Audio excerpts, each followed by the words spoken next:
le monde, bonjour. Que Dieu vous bénisse tous.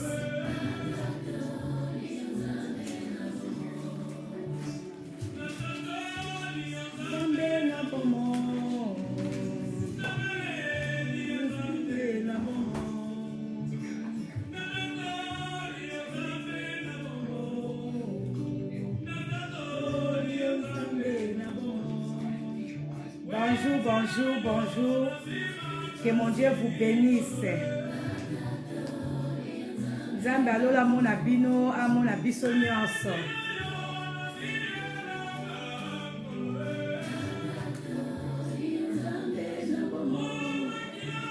Makila na yo.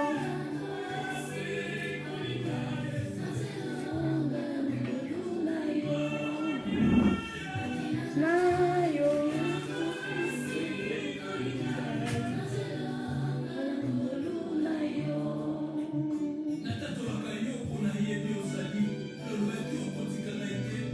Amen.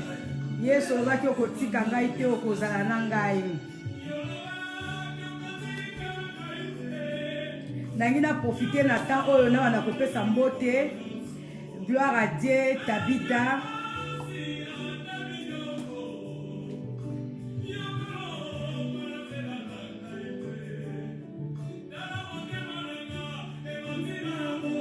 Papa Njoku namoni bino. Tisia namoni yo.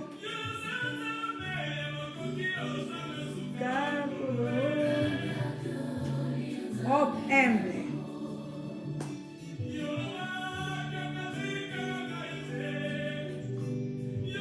Bon se déranger lisusu te pona batu nyonso bokomona bazoya ko déranger na live. Botika bango pe bazwa part na bango na yebi ke nguya Saint Esprit eza kosala.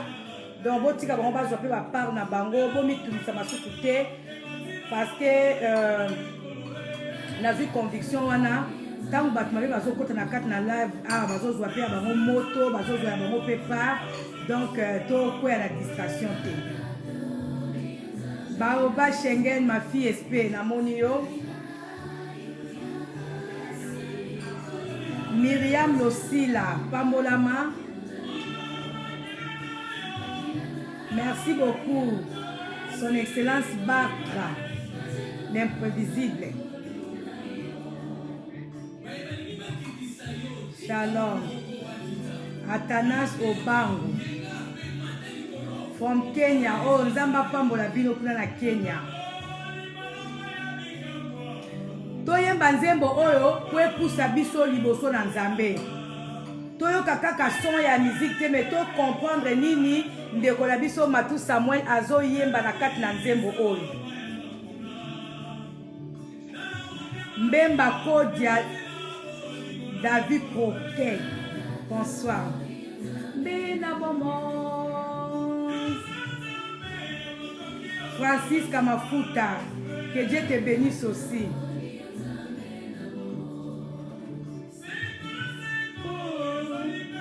Trésor Emmanuel. Mbote la yo trésor. Makilana yo. Lili Masaki.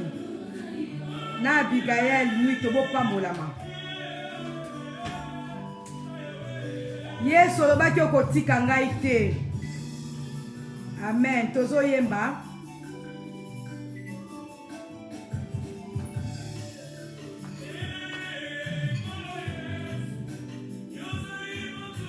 Aïssa Issa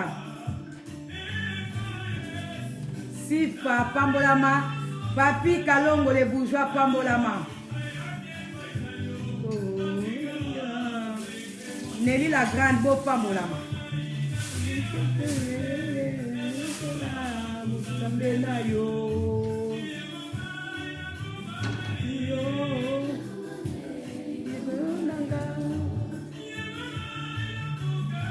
Ndeko zalaka na esengo kozala mutu wa mawa te batela motema na yo yango nde ezali source ya vie na yo wana ezali recommandation ya Nzambe mpona mokona lelo Nzambe mopesi na kimia azopesa biso kimia Belle Micha, merci beaucoup. Konanga.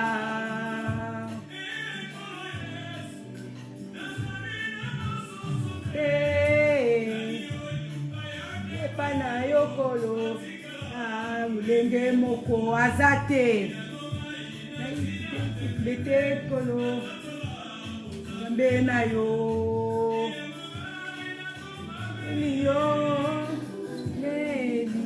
Moko taya epa Yesu atika lolenge moko. Alléluia. Biso totingami Yesu toyebi tina.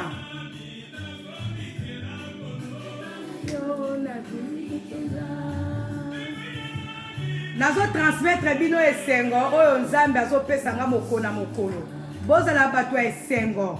Boyamba joie ko ute pa Nzambe. Alléluia. On donne que ce qu'on a. Naza mwasi esengo, naza nesengo, nazo pesa bino pesengo na kombo na Yesu. Yo oza komitungisa bakotungisa maneloko moko te. Konte na Nzambe, ko konte na batamoki yo te. Batamoki bako décevoir yo. Za na confiance en Nzambe. Sala Nzambe moninga na yo. Sala na Nzambe ndeko na yo. Sala na Nzambe mutu oyo akotrahi ata mokolo moko te. Alléluia. Tisia tingama Nzambe. Lila nacha tembe pona nini tembe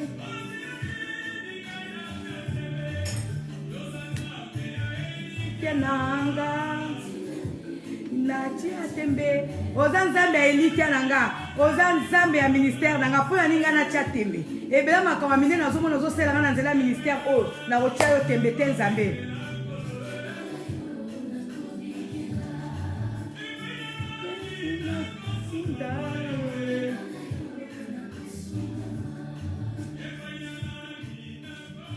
Amen, amen. Tobeteli Nzambe maboko epa ya nani yo kochelikia na yo.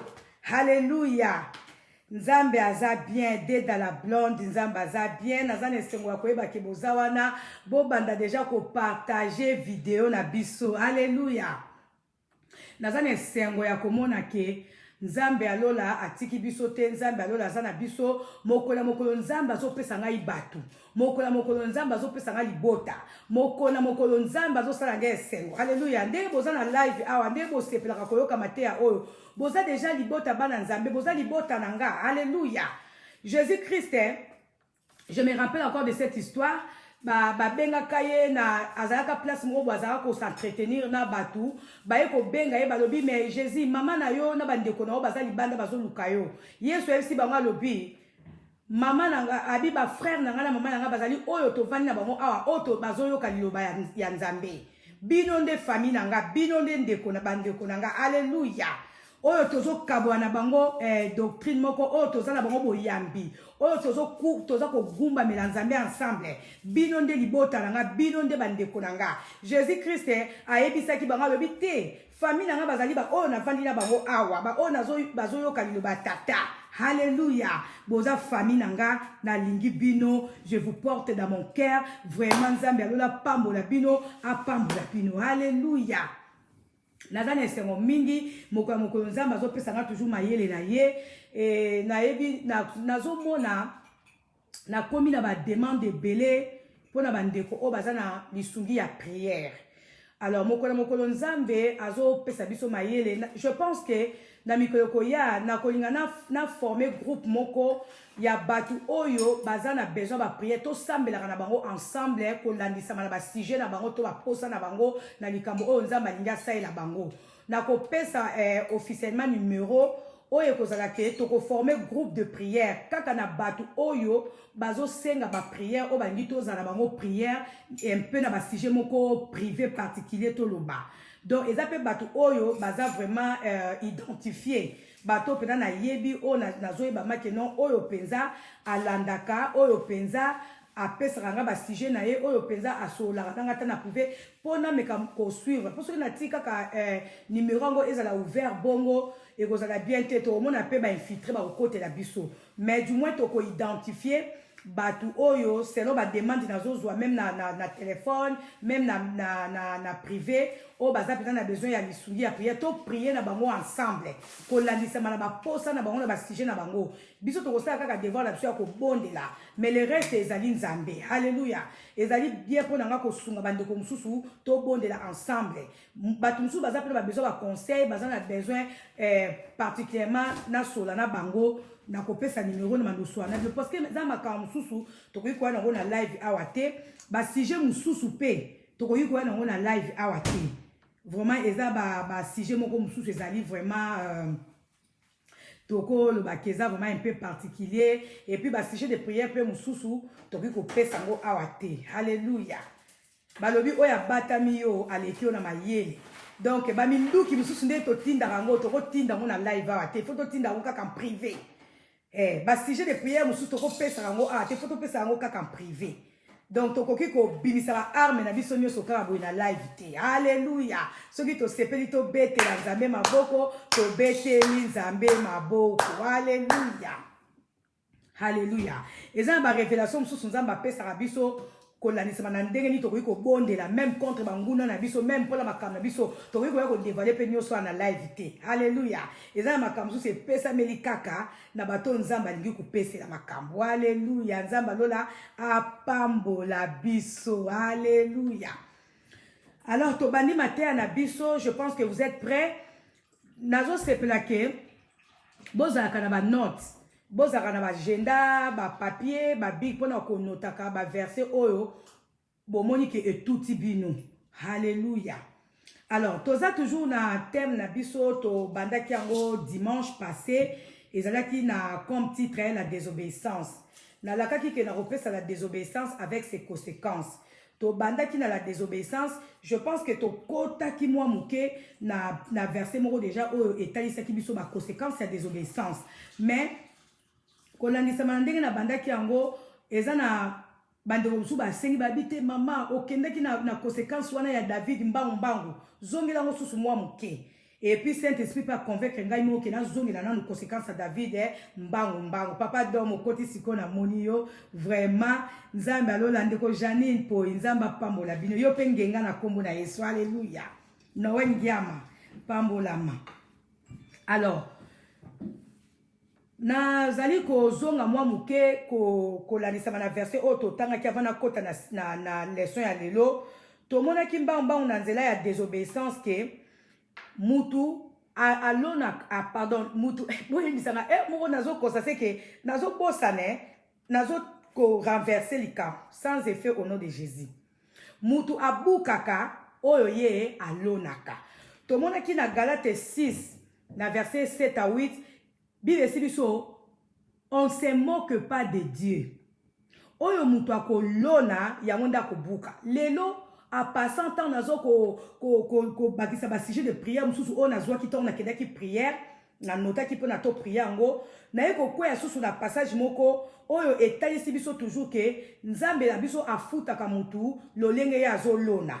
Alors nangi to tanga mbambangu na Jérémie 32 totanga mbambangu na Jérémie 32 tomona nini susu oyo nzamba yebisi biso kolandisama na ndenge ke mutu abukaka oyo alonaka mbando nanga on se moque pas de Dieu soki oloni désobéissance okobuka ba conséquence ya désobéissance tomona ki na passage nsusu ke soki ozolona na nzoto okobuka pe na nzoto soki ozolona na molimo okobuka pe na molimo alors lelo na sepeli makasi na bien merci Seigneur au pesinga lisu yango bande boza na pita otanga kaliloba et puis soko za inspiré na Saint-Esprit molimo santo akomema yo kaka na makambo oyo yimo kalingi koteya yo totangi na Jérémie 32 aujourd'hui j'ai deux bibles devant moi je pense que nous allons embrouiller alors tozui na Jérémie 32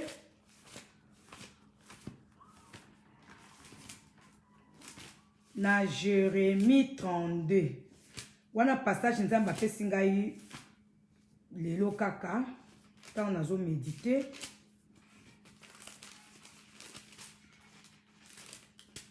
amen tozwi na Jérémie 32 na verset 18 tina 19 Bible biso Tu agis avec amour envers 1000 générations. Mais tu châties la faute commise par les pères sur leurs enfants. Oui, tu es le grand Dieu, un guerrier qui se nomme le Seigneur des armées. Céleste, excellent conseiller, grand en tes œuvres. Tu as les yeux ouverts sur tous les actes des hommes. Tu as les yeux envers tous les actes des hommes. Tu rends à chacun ce que lui valent sa conduite et les effets de ses actions. Donc, awa est complété puis kaka passage oyo tozwaki na Galate 6, 7, 8 kolobake Nzambe ako rendre na bato babila biso misu ya Nzambe eza likolo ya misala nyonso oyo bato bazosala na se ya mokili oyo. Misu ya Nzambe eza likolo ba acte oyo toza ko poser na se ya mokili oyo. Epe babisi susu epe babisi susu awa bike. OK. Alors, Nzambe ako rendre na mutu selon ba acte ya conduite na ye. Ndeko mwasi ndeko mobali. Et ce n'est pas que tant tozo ça la désobéissance, tant tozo commettre ba erreur, to ba faute et que toza ko ça la retour et pas nzambete. To kuka ba conséquence.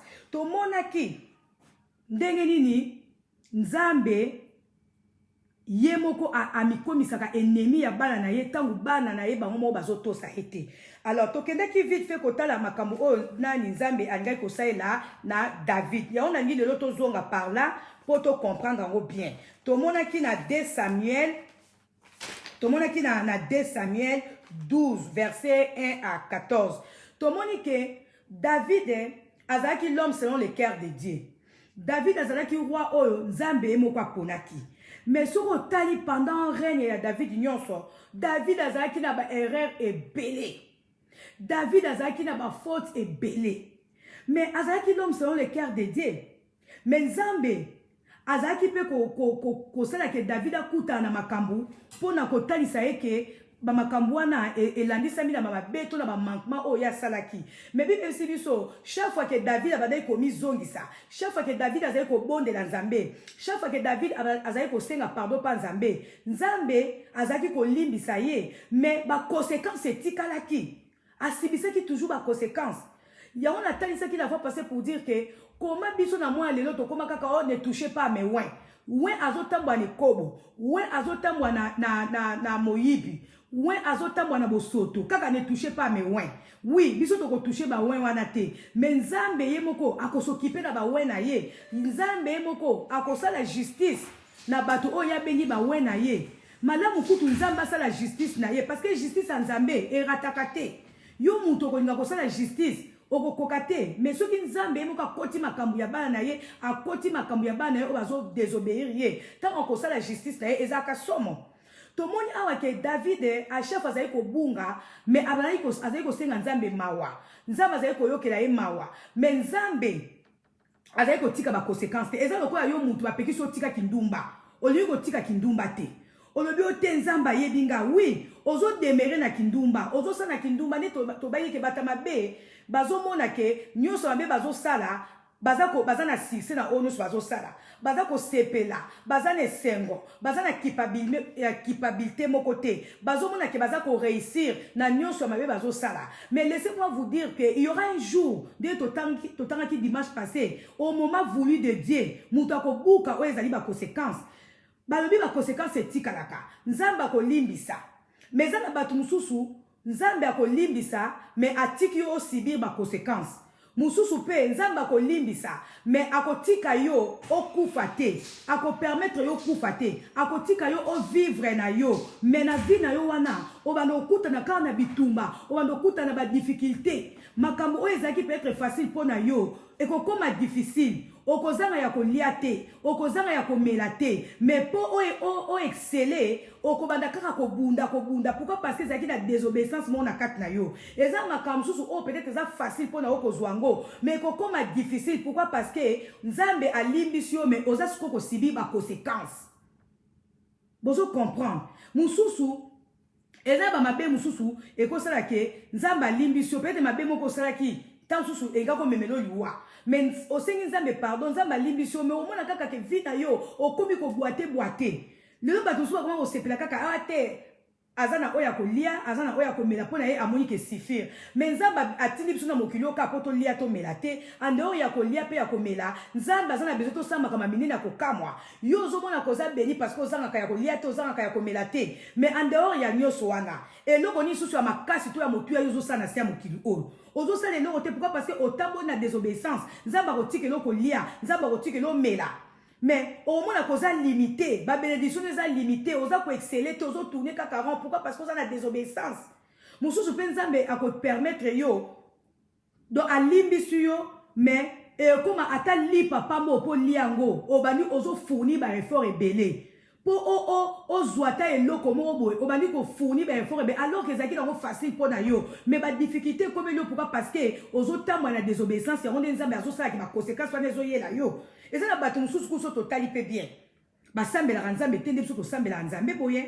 Mais ko banga nzambe kaka, ko tchaka kamibe ko ya nzambe na pratique. Nous, c'est ça facile pour la bango. Mais bateau la vie qui va ya nzambe, mais tellement qui va ko déconner, va ko désobéir na ba commandement nzambe, makambe comme ni bango difficile. Oko zwana yo mais avec beaucoup de difficultés. David azaki l'homme selon le cœur de Dieu. Mais azaki ko sa ma soumwe belé. Nzamba zayi ko libi on bomoni que David bien kazalaki loin de Dieu bien kazalaki l'homme selon le cœur de Dieu akutana ki na bitumbe belé bibe sibiso David abundaki à peu près 465 combats na 465 combats wana mususu ezalaki ba ezalaki binemi kate mususu ezalaki nzambe mo ka bane pe ko permettre parce que David abane ko tambola mabe abane ko tambo mabe mais loko azaki ya nzambe loko abane ko senga ba pardon pa nzambe nzamba azaki ko limbisa ye azaki pe ko pesa ye victoire mais azaki ko bunda oh ce qui a désobéissé qui na yete alingaki a exceller na pouvoir na ye alingaki a continuer ka komona ba bénédiction ya nzambe sans passer par des combats mais David a passé par des combats pourquoi? Parce que abane pe ko déconner toye komona awande total qui la fois passé na 2 Samuel 12. Bah ici biso David azaki muto e kobo makasi. Na ce qui nous la fois passée, n'a pas préparé maté à moko sur David kota isa que David azaki loin de Dieu. Mazaki muto azaki ko kwesa mane kobo et kobo nde bane ko affaiblir pouvoir ya David. Tomoni awa ba conséquence di David azwaki. Ayaki ko s'arranger ko azaki ko envier moi si à général na ce qui Uri les Hittites. Ce que David a s'arrangé qui de façon que atinda bango na guerre va placer général wana Hittite liboso pourquoi pour y azwa moi si ya général wana akufaki David azwa ki moi si ya général wana mais to y ba conséquence ni landa ki David nzambe aisa ki David na linga to tanga ngo vraiment parce que na kenda ki ngo mwamba mbangu na lingi to comprendre ngo vraiment lelo bien to tanga na 2 Samuel na 2 Samuel 12, verset 1 à 13. Na otanga nyonso te me na zoni ngaka kozwa epai wapi nzambe abandaki ko sakola ba conséquences et oyo alingaki ko infliger na David na nzela monoko ya prophète na ye. Ce qui tokei na 2 Samuel 12 na verset 7 Bible lobi l'homme qui a fait cela c'est toi, répliqua Nathan. Et voici ce que déclare le Seigneur, le Dieu d'Israël. Je t'ai consacré roi d'Israël, je t'ai sauvé des attaques de Saoul. J'ai livré à ton pouvoir la famille de ton maître Saoul. J'ai mis dans tes bras les femmes de ton maître. J'ai placé sous ton autorité le peuple d'Israël et de Juda. N'est-ce pas assez? Je pourrais encore en faire bien plus pour toi. Alors, pourquoi m'as-tu méprisé en faisant ce qui me déplaît? Tu as assassiné Uri le Hittite. Oui, tu as tout organisé pour qu'il soit tué par les Ammonites. Puis tu as pris sa femme et tu l'as épousée. Eh bien, dès maintenant, bota ici quand Zambé avait prononcé ma conséquence. Alors, dès maintenant, la violence ne cessera jamais de régner dans ta famille. Puisque tu t'es moqué de moi en prenant et en épousant la femme d'Uri. Écoute bien ce que je te déclare. Je vais faire venir les malheurs sur toi, du milieu de ta propre famille, sous tes yeux, je prendrai tes femmes et je les donnerai à l'un de tes proches. qui couchera avec elle au grand jour. Car ce que tu as fait en cachette, je le ferai arriver en plein jour, à la vue de tout ton peuple. David répondit à Nathan, je suis coupable envers le Seigneur, je le reconnais. David a wangana quitté, a reconnu ça qui m'a bénaillé. Mais Bible Sibisoni, puisqu'il est ainsi, dit Nathan, le Seigneur te pardonne. Tu ne mourras pas. Seulement dans cette affaire, tu as gravement offensé le Seigneur. C'est pourquoi ton enfant qui vient de naître mourra. Puis Nathan retourna chez lui. Alléluia. Tout le monde dit que David a wangana qui m'a bénaillé. Andima qui kazala qui pécheur. Andima qui kazala qui coupable. Asenga qui peut pardon. Nzambe pas yebisi Nathan lobi oui je te pardonne mais seulement nako faire nako kitisa ba malheur na kacha famille na yo. Yango moni que David de tout ton nom ya règne na ye. Azala ki na ye l'homme selon le cœur de Dieu mais abundi sama ki mingi bitumbe kota ki na famille na ye. Nzamba boma ki David ite mais David a sibisa ki kaka ba conséquences. Akoma ki kaka kobunda. Ti à tel point que na Salomon mwana ya koma ki ennemi na ye. Et puis merci biso que moi ya David a koufaki. David avait perdu son fils. Et ça qui conséquence ya masumu na ye. Non seulement perdant ki moi na ye mais a koma ki na ba difficulté belé mais a senga ki nzambe pardon. Bande olanga senga to yebake mbalami to sala kama be ba makamu mingi komela na biso ndenge na lobaki la fois passée ezaka ka diable té. Ezaka ka ba démonté. Mais ezaka plutôt tam susu nzambe ye moko façon na ya ko piniba oya ye ya ko piniba oya lingi yango biso bana nzambe tozana nyongo ya ko senga ka bolimbisi chaque fois mais singono yebake masumu mususu tango zo senga bolimbisi nango oui nzamba ko limbisa yo mais ba conséquence ezaka ko yo muto demere na kindumba o demere na kindumba o lingi kaka kindumba okomi na nzambe siko imagine sikoyo soki nzamba limbisi yo mais nzoto na oso bebisi on na kindumba okoyi kokuta na likambo moko boye e bebisi santé na yo te bebisi loko moko ya yo nzamba ko limbisa yo mais loko wana na nzoto ne ko tikala ba conséquence tikalaka ya wana ezana nutarte yo ndeko oyo nano bandi ko sibi ba conséquence nzambe te na nzela mabe oyo zo sala eseni do tika parce que soki nzambe akwesi ba conséquence na ye oui akolimbisa mais ba conséquence ekotikala haleluya ekotikala donc eseni na biso to luka vraiment ko obéir na nzambe alors léon nangi to kenemba ba totala ba conséquence de la désobéissance. Les conséquences de la désobéissance. Ni ne comme la kabana nzambe tangu batba komaka désobéissant.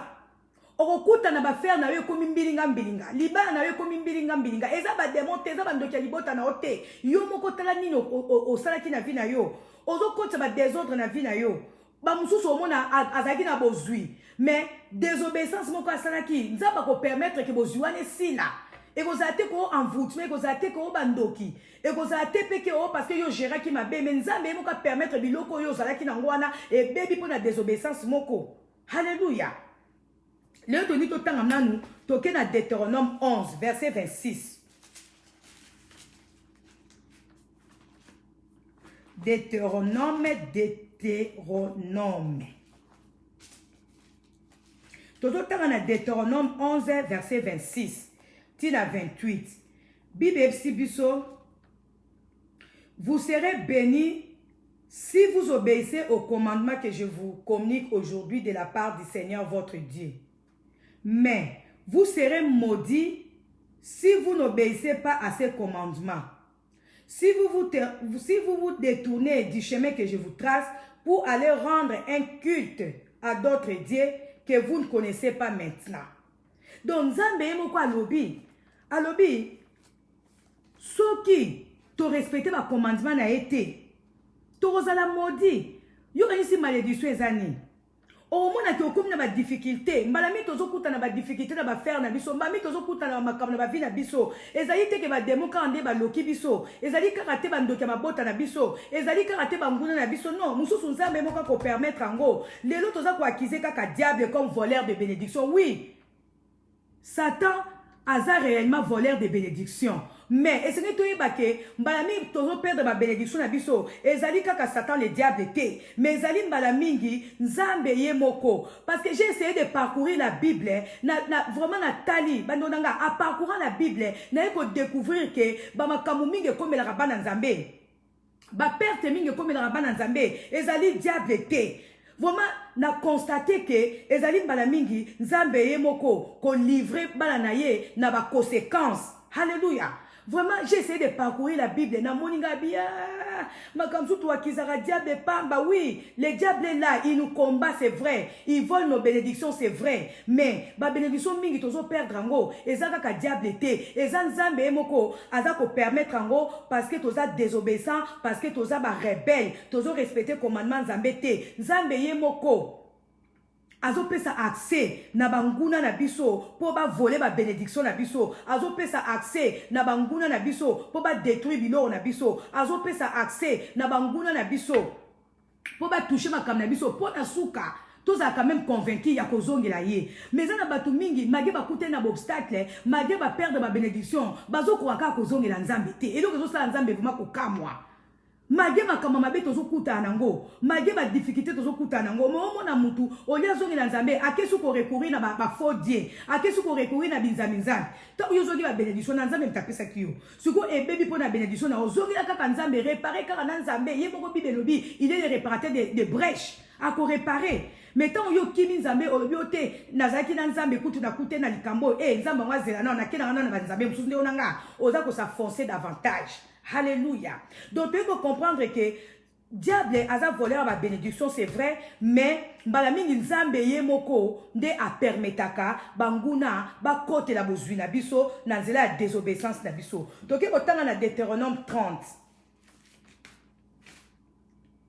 Na Deutéronome 30 verset 9 à 10. Verset o pengane yango epoussa ki ngana préparer mateya oyo tant on a kende ko bondela nde yango vumande mtu ezaki lokola base d'inspiration nanga. Alléluia. Toke na Deutéronome 30 verset 9 à 10. Bible lobi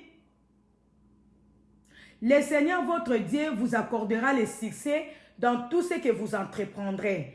Vous aurez de nombreux enfants, vos bêtes auront de nombreux petits et vos récoltes seront abondantes. En effet, autant le Seigneur s'est plu à faire du bien à vos ancêtres, autant il se plaira à vous en faire.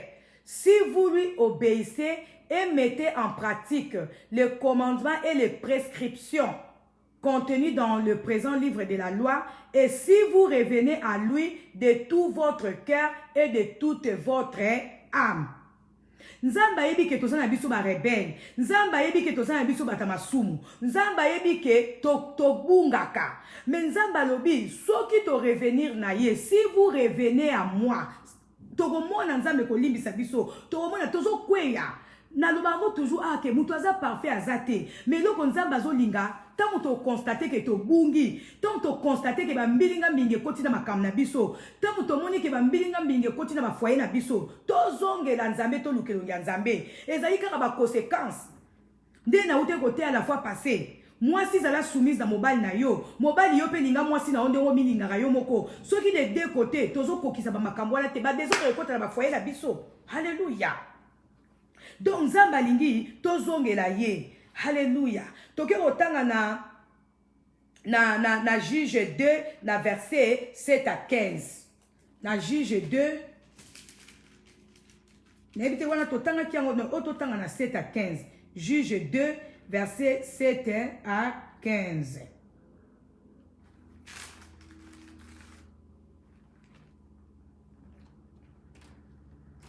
Ils servirent le Seigneur durant la vie de Josué et après sa mort, tant que vécurent les anciens qui avaient vu le grand œuvre accompli par le Seigneur en faveur d'Israël. Josué, fils de Nun et serviteur du Seigneur, mourut à l'âge de 110 ans. On l'enterra dans la propriété qui lui avait été attribuée à Timnath-Héres, dans la région montagneuse d'Ephraïm, au nord du mont Goach. Puis les gens de sa génération mourirent à leur tour. La génération suivante n'avait plus de connaissances personnelles du Seigneur. et des œuvres qu'il avait accomplies en faveur d'Israël. Les Israélites firent alors ce qui déplaît au Seigneur et se mirent à adorer les dieux Baal. Ils abandonnèrent le Seigneur, le Dieu de leurs ancêtres, qui les avait fait sortir d'Égypte. Ils rendirent un culte à d'autres dieux, ceux de peuples qui vivaient autour d'eux. Ils rendirent un culte d'autres dieux, ceux de peuples qui vivaient autour d'eux. Ils s'inclinèrent devant ces dieux et irritèrent ainsi le Seigneur. Ils abandonnèrent donc le Seigneur pour adorer les Baals et les Astartés. Le Seigneur s'est mis en colère. Le Seigneur s'est mis en colère contre les Israélites. Il laissa sans défense devant de bandes de pillards. Il les laissa sans défense devant de bandes de pillards qui les dépouillèrent. Il les livra aux ennemis qui les entouraient, si bien qu'ils ne purent plus leur résister. Chaque fois qu'ils allaient au combat, le Seigneur faisait échouer leur expédition, comme il leur avait annoncé et juré. Et ils tombèrent dans une profonde détresse. Alors le Seigneur mit à leur tête de juges et ceux-ci les délivrèrent du pouvoir de pillards. Mais les Israélites n'obéirent pas à leurs juges. Ils rendirent un culte idolâtrique à des dieux étrangers en s'inclinant devant eux. Ils s'écartèrent ainsi rapidement du chemin suivi par leurs ancêtres qui obéissaient au commandement du Seigneur. Ils ne les imitèrent pas. Bando nanga. Tozo mona iska makambezo banda. Nde na ute koloba. Bana Israël. Attendez bazaki na Égypte. Bazaki toujours ko respecter mibe kwa Nzambe. Ba kopiaka jamais makambu ya ba égyptien. Na kat na Égypte, biso soyebi bien, Égypte ezali mboka oyo ezalaki na ba faux dieu belé. Bana Égypte, bagardaka toujours bon Nzambe na bango liboso Nzambe, bien que bazaki na ba difficulté, bazaki na ba boumbu, mais batikaka ko adorer ba Nzambe ba égyptien te. Yango Nzambe pa tenaka promesse na ye abimisaka bango. Mais tant abimisaki bango na Égypte, toyebi histoire wana bien. Si eyako koma ke Josué ayaki ko koma mokonzi na bango après Moïse.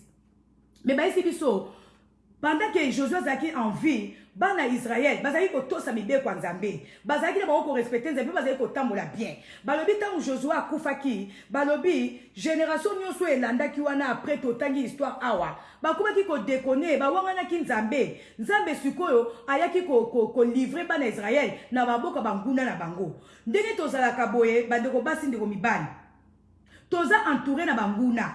Banguna bazobundisa biso de part et d'autre. Ndé na totanga ki la fois passé Nzambe assistaki banguna par devant et par derrière. Pourquoi? Parce que vous avez la désobéissance.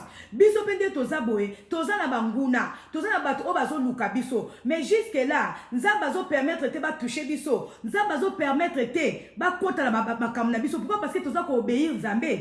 Mais mukoyo ko désobéir kana Nzambe. Banguna na bazana bango prêt. Ba tie ba arme na bango mais bazo ko ande ko atteindre parce que yo ozo garder na Nzambe, oza ko obéir na Nzambe. Mais mukoka yo ko tika ko obéir Nzambe. Nzambe ko permettre banguna wana oba jimelaka oba batala ko misu soki mine o ba lukaka yo Nzamba ko sa kesko ba nguna na ba bungisa yo ba atteindre pe ba longa yo mais sikoyo oza ko mimonisa oza victorieuse parce que oza na bonzambe oza ko obéir mukoka yo kozwa décision ya ko désobéir donc omona siko ba nguna na ba ko se lever contre yo ba nguna onyo so ba bata makina o ba bata makina nord ba bata makina sud na est na ouest ba ko se lever mukolo moko ba ko combattre yo okoma ko tenir te. Pourquoi Nzambe moko akopesa nzela po amoni ke yo mwana ye o désobéir o bimi na nzela na ye. Bana Israël babunga ki nzela Nzambe, babosana ki mibeko o Nzambe apesa ki bango na mnoko ya Moïse, apesa ki bango na mnoko ya Josué. Babosani Nzambe na bango, bakumei ko tambola na lolenge bango balingaki.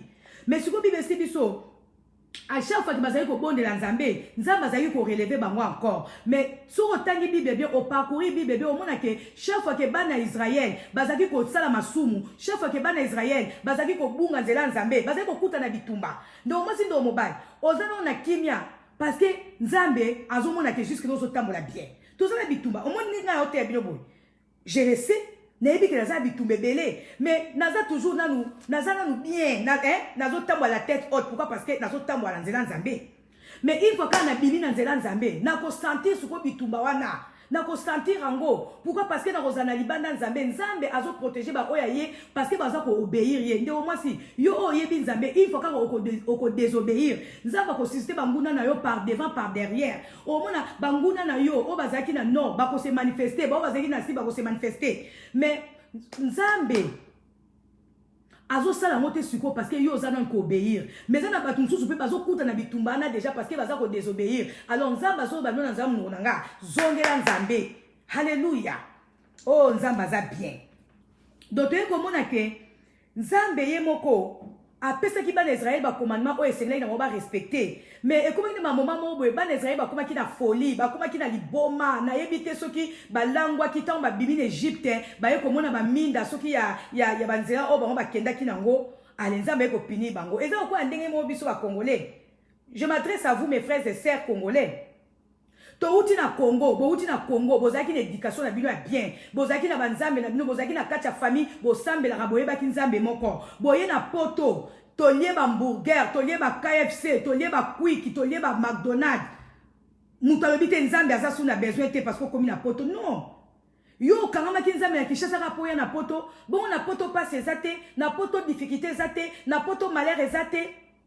Lelo batumi ba bungi bon nzambe pourquoi abia ate. Na atteindre objectif nanga ba jeune prière na kota ke bebe na kongo zeka pona ya na poto oui oyaki na poto mais bon na poto pas ezate bana Israël pende moko balela ki nzambe ba bima na Égypte tant ba bimi na Égypte na nzela ba komi ba rebelle ba lobi a to sito bimi na maboko ya pharaon to koyi ko sala auto koyi ko sala mais ba kuta ki na ba malheur. Alléluia. Leo tozo mona batu mingi. Oui, osaki ba jeune prière pe oya na poto. Nzamba comme so na poto. Mais oza ko jouer kaka vie yango ya poto te. Et pe sabiso mayele. Oza na poto me ko tika nzambe na ote. Parce que yo kanisi nzambo abimisa ki na Congo, aza capable te na kati ya poto na pe bénir yo.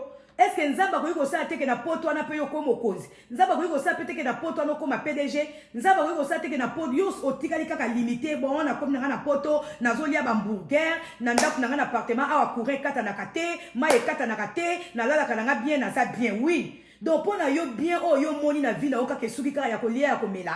Donc ba bien mususu pona weza susute yango déconner. Mais nzambe aza na besoin andeo ya komema yo na poto, andeo ya kopesa o ya kolia ya komela, aza su na besoin amema o susu likolo, mais ozali limité kaka na ba hamburger, ozali limité kaka na oyo tozo mona ba bénédiction toza nango, toza limité. Mais nzambe aza na ba projet moko meya pona biso, alili amema biso susu likolo. Mais azo mona ke biso to komi kaka ko se contenter na ba mapa tozo lia na ba miliki tozo lia na ba aspiringue na ba cotiste na do pona biso to mona kaka mais nzambe na likolo zo tap zo seka. Abibota bananga bayebi te kandeo akolia andeo ya komela naza suna makama bito ofona sela bango me bali ko beyinga tendeni. Nzamba azomona ke yo fo za mutu munene, nzamba azomona ke yo fo posséder, mais yo zana kaka o se contacter kaka na mapa na miliki na courant ya ofele, o se contacter kaka na mbongo mundela zo pesa o lobi pona ngana za beni non. Bénédiction nzambe suki na ba mapa te, bénédiction nzambe suki na kolia te na misuni te, bénédiction nzambe suki na ba mbongo mundela zo pesa te, mais bénédiction nzambe ezali encore plus koleka wana. Mais toza limité na ba besoin parce que tozo to sa nzambe te. Alléluia. Tozo to sa nzambe te. Nzambe alinga sa yangwana alobaki na David azaki roi. David azaki roi, azaki na pouvoir. Nzambe apesa ki nyonso. Bon, moi, que tant que David a déconné qu'il n'a tourné à lobby, je pourrais encore faire plus que ça. Donc, qu'on a dit ça, on a pouvoir au David Azaki Nango, na bozu au David Azaki Nango, na basi ebele au Bazaki Soki à Saoul, Nzamba Pesaki David, Nzamba Zaki comme on a sous ma caminée n'est pas David. Yawa ebisi kuna lobby, a ebisi quelque part à lobby. En dehors, il y a ma bénédiction, on a Pesaki yo. Nazaki sous les bébés na quoi sala mais pas nous sali boy pourquoi on méprise nga pourquoi du moi si abat pourquoi bomi moi si au bomi général tu es bien David a tiré toujours cause l'homme selon le cœur de Dieu mais abunda qui bitu bebele ba bitumba msusu ezaki na mona nzela ko yate mais eyaki parce que yé mon quoi zaiko désobéir. Alléluia. Yango esenge na biso toto sanzambe il n'est pas encore tard donc esenge to yebake nzambe na biso aza ko assurer biso bonheur andeo ya kolia andeo ya komela andeo ya kozana poto ndo mwasi kozwa mukanda na poto ezali synonyme ya kozala na lola te. Kozwa mukanda na poto ezali synonyme ya kozala béni te. Tomonaka a ba américain baza na mikanda ba passeport mais baza ba clochard. Est-ce que tokoyeba ke aza américain te aza clochard baza na mukanda. Tozomona pe na ba poto kuna na Europe baza ba français baza ba belge. Koza na passeport eza synonyme ya bénédiction te. Koza na résidence eza signification qui synonyme ya bénédiction te. Mais nzamba aza ko s'attendre na eloko mususu ya mutuya en dehors ya wana. Nzamba peso mukanda oui et permettre yo stabilité va na mboko ozali et permettre yo peut-être obima ko kotaka. Mais en dehors ya wana respecter nzambe po nzamba saela yo. Tozomona ba américain baza na ba passeport, tozomona ba français baza na ba passeport, tozomona ba nyonso baza na ba résidence. Mais tout le monde n'est pas béni, mais baza na mikanda.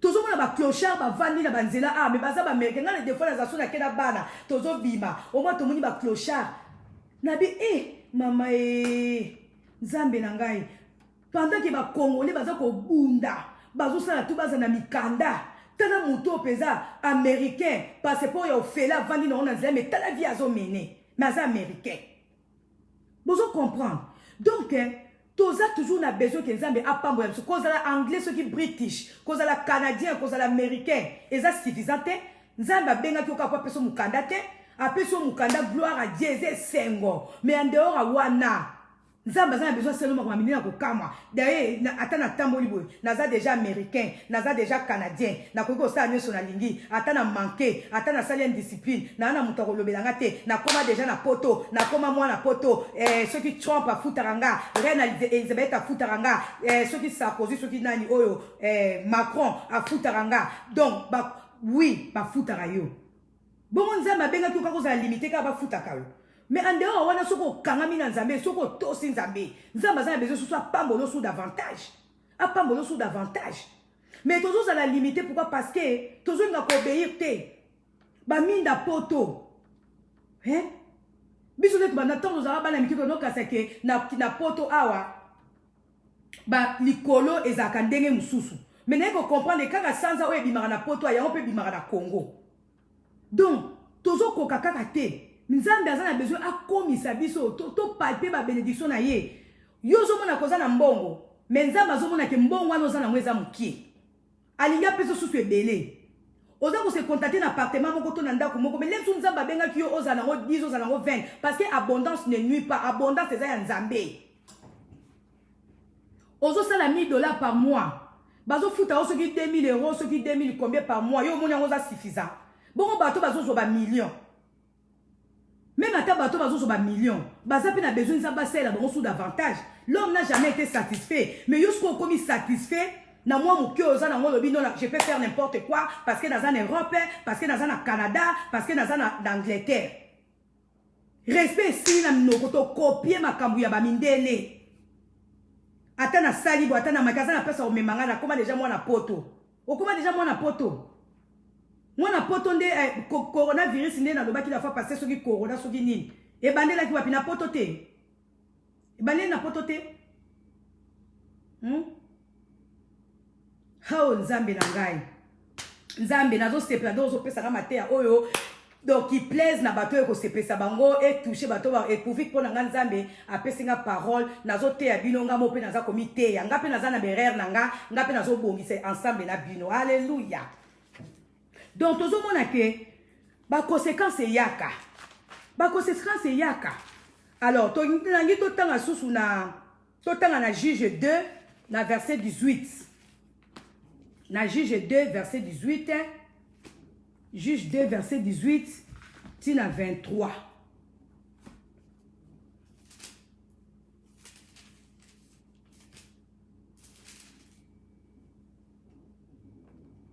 Verset 18, tina 23, Bible lobby. Chaque fois que le Seigneur leur envoyait un juge, il se tenait lui-même à ses côtés. Il délivrait les Israélites du pouvoir de leurs ennemis durant toute la vie de ces juges. En effet, le Seigneur avait pitié d'eux quand ils gémissaient sous les mauvais traitements de leurs oppresseurs.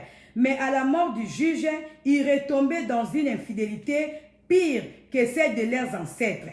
Ils rendaient un culte à des dieux étrangers et s'inclinaient devant eux pour les adorer. Ils ne renonçaient ni à leurs mauvaises actions, ni à leur attitude rebelle. Lelo bato bakomi ko se comporter mabe makasi. Tomoni awa babi bana Israël, bakomaki ko se comporter mabe makasi koleka kutu bakoko na bango. Babe lekaki. Lelo biso na ba Congolais to bana nzambe mingi bakomi ko se comporter mabe koleka kutu na bango mo bakolo poto. Na bango mo bakolo poto bakomi ko kamwa biso babi me yango bato yo bauta na mboka ni. Yango bato tokomi mema poto na mututo désobéir. Makambo tozo sala na poto na Congo to tsala ko sala ngote pe to ko sala ngote parce que toza na éducation na biso. Toza ba bantu, toza na ba respect na biso. Mais lelo pona poto, mutaza ko se permettre tant sou komi filmer, hein? Tant sou mutaza ko se permettre ko ba n'importe quoi. Makambo même ba toli mususu fo yo ka kilo na munoko na yo. Ba toli mususu mama na oto papa na akopesa yango en cachette. Parce que ça makambo mususu okoyi ko loba ko pe ouvertement na miso ba pute. Mais il connaît pas les réseaux sociaux, on a mutu mususu aza ko se permettre ko loba makambo oyo tanga zo loba ngwa ibiteke ba famille ba oyo kaye bana ba oyo kaye. Ba toli mususu ezaka pona ezana âge ba ko yoka na âge ba ko yoka te. O te na kana poto, soki na simbi micro na nga, mutu ya roboto na nga micro na nga zalité. Pon to za na poto. To komi ko désobéir, ba interdire za soute même na kat na Bible ba interdire za laki. Tozo kaza ke tozo sa malamu, nzoka tozo sala mabe. Eza désobéissance. Alléluia. Nga nazaka na kilo makasi. Munoko na ngai éducation nga nazo ba ma sœur na lui là na sonabata. Ataku babi na nga o poto ango. Ataku babi na nga o na komindeni naza na kilo ko ba makamu susu. Makamu na tikala jamais ko ba na bomwana nga. Makamu na tikala jamais ko loba. Na ko tikala rapé ko loba ngo te. Oh non, le quoi naza na commune Amérique wa, dès que na Amérique naza nga touriste. Oh te le quoi naza na Amérique wa, je peux me permettre de tout dire. Non. Makamu susu c'est na kilo. Oui, ma comme si ça bien le bas, peut-être pour un conseil, mais t'as là, aux autres, dans place ni. Banani bazo yoka ona moma wana. Hein? Alléluia. Nzambe aza bien, vraiment Nzambe alola, aza kote ya biso po, alingi ko bongisa biso. Alléluia. Lelo, ezana ba chrétien mingi, baza ko vivre pe la même réalité au to moni et pas ya bana Israël parce que biso to zara toujours bana Israël pour na biso ba représentera biso ke baza bana nzambe baza ba chrétien donc to zwaka représentation ba chrétien et pas bana Israël mais to moni ke bana Israël loko bazaki bana nzambe nzambe bazaki na bango mais loko bazaki ko désobéir bakutana ki na ba problème tozo mona pe lelo ba chrétien mingi bazo vivre la même réalité que bana Israël o ba bimaki na bazaki nango baza ko vivre au moins mutu aye na nzambe sika abandi nan ko profiter nanu na ba joie na ya kozala sauver pour la première fois azana ne sengo kozwa baptême sika azana ne sengo ya ko benga ma chrétien sika mais après à côté na désordre alléluia à côté na désordre au moment que oza chrétien mais au mona au fond di porte na bitumba au fond di porte na ennemi oza chrétien au bon de la kanzambe mais au komi ko sala be fort moko oyo kutu il fallait que sala te makambo ezaki facile pona yo komi difficile pourquoi parce que oza na désobéissance ozo tamba so sundenge nzambe nzambe ye moko ako permettre tant sous ba difficulté monsieur comme la yo non pas boma yo mais po asala ke ozongela ye mais nzamba lobi malgré cela azo kamate batu bazo zongela ka yete bazo continuer ko s'afforcer davantage ba mo beze ngana yekolo na kimkolo na monyo na kimkolo na ebe na kimkolo alléluia lelo to komi ko se permettre mususu po alia mbongo na ye il faut à créer sujet moko na komba mutu tant bazo finga mutu wana bazo chola mutu wana ya sepeli azo lia mbongo na mutoki ya komba mutu wana mais ndeko nanga tant ozo sala makambo ndengo na biteke ba conséquences ko ya lelo batu mi ba komi ko détruire vie ya batu mususu kaka likola ba base lelo batu mususu ba komi ko détruire vie ya batu kaka likola lokuta na loba kaka ba yoka ngo kaka na yebi keza ngo ya solo te na lobi ngo kaka pour vivre na lobi ngo oui. C'est lui qui détruit la vie des autres par des mensonges, par les baises. Il sera aussi détruit lui-même. Et ça, Bible me le bien. Alléluia. Alors, tu es comme on a que Nzambe yemoko, tant mususu atika rake, babinemi ba attaquer biso. Nzambe azo senga na peuple na ye, ba revenir na ye. Nzambe azan nzambe, nzambe alingaka liwa bato masumu te. Nzambe alingaka ke tanto sumuki, to zongela ye. Alléluia. Tozo perdre ma victoire ebele na makambo na biso parce que tozo la désobéissance. David Koutou azaki l'homme selon le cœur de Dieu, bien qu'azaki na pe ko désobéir moko, mais azaki muta ba prière. Ce total livre ya somme ya David. David azaki ko bondela. Yango moko mo alem so ba victoire. Mais yo sikoyo vie de prière coûte moins. Au sein de la raté, bitumba pe bele yango, désobéissance pe yango. Okolonga ndeni. Okolonga ndengeni. Ozomona yokanisi pasi na ebité. Ngana lobaka toujours hein. So ezana batu bazo tonga, so ezana batu bazo sepia na vie, batu ba l'équipe bisote. Pona ni ba mususu ba tonga yo tonga te.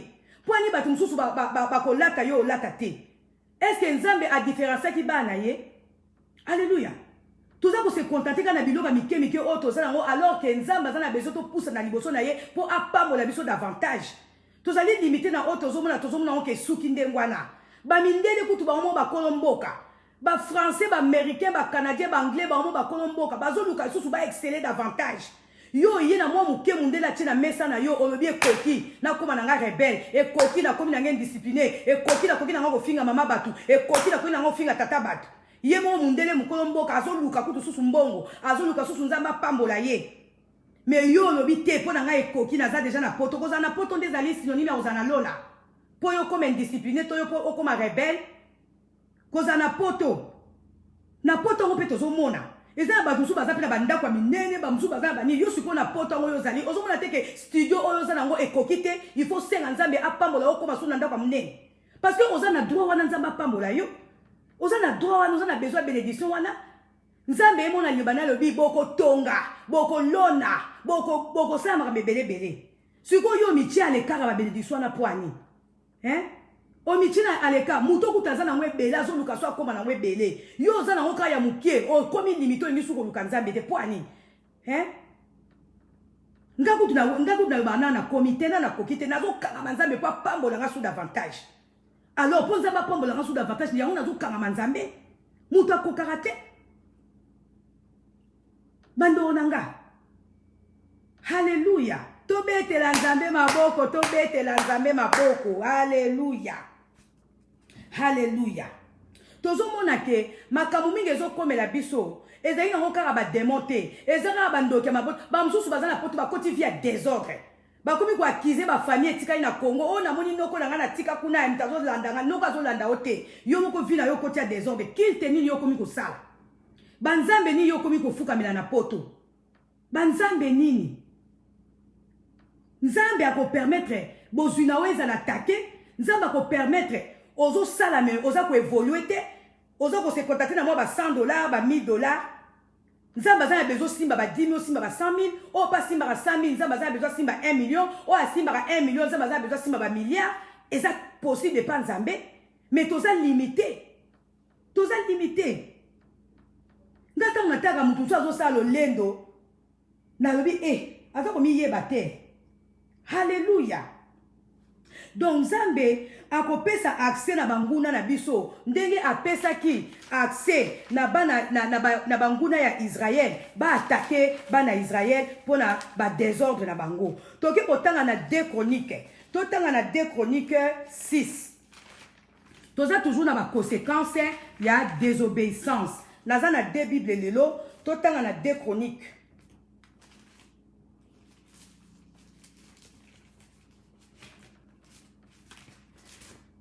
Na 2 Chroniques 6 verset 24 à 27.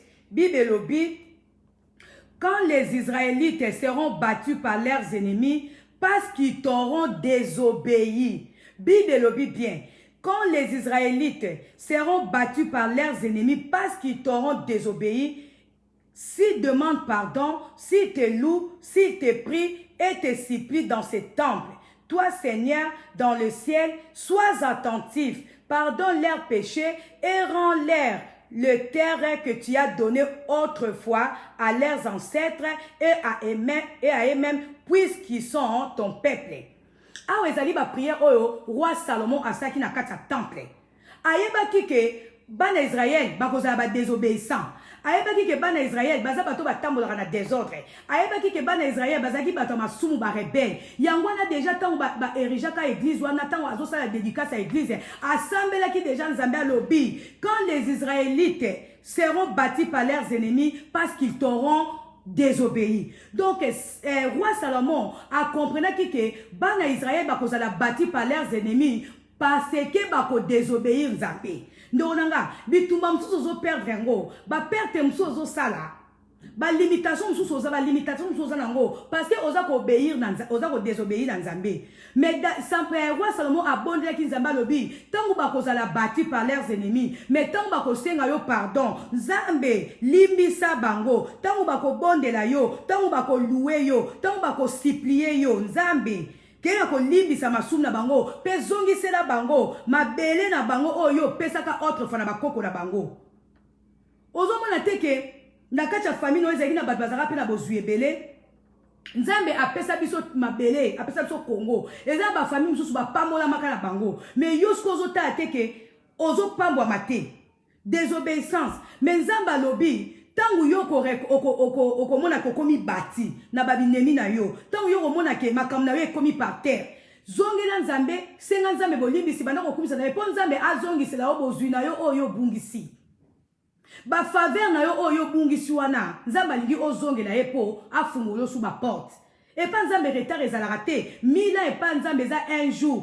kaka soki ozongeli nzambe balobi awa roi Salomo alobi abondela binzambe tango bakozongela yo tango bakokumisa yo tango bakoreconnaître mabe na bango okozongisela bango mabele na bango oyo opesaka na bakoko na bango na oyo po opesaka bango.